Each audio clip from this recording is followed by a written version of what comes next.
देखियो सबहक बेटी नीके होइ छै।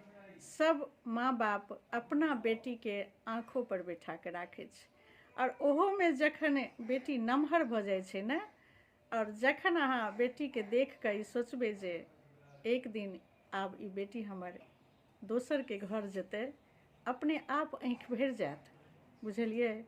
और वह बेटी अगर सासुर चलि जाइ छथिन तऽ सासुर में ओ कतबो गुणवान किया न रहथिन, कतबो पढ़ल लिखल किया न रहथिन, ओहि पुतोह के बेटी के नजर से नहीं देखल जाय छै, बुझलिए।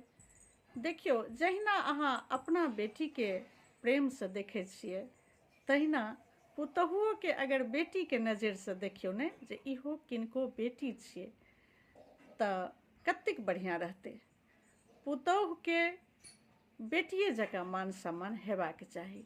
हमर ई कहनाम अछि जे एहिठमन फर्क किया पड़ि जाइ छै। ई सदियोसँ भऽ अयलै हन, बहुतो दिनसँ भऽ अयलै हन। सब हर समय बहुत पुराना समयसँ सुनि रहल छियै जे बेटी तऽ नीक रहै छथिन, लेकिन पुतोहके बढ़िआँ नहि कहल जाइ छै।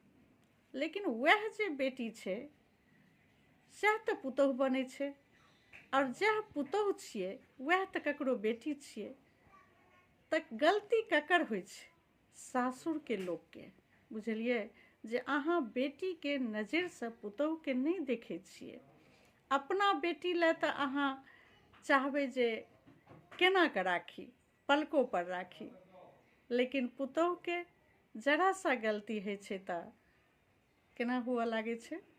साउस अलग, केओ और अलग, ताना बाना, ई सब नहीं हेबाक चाही।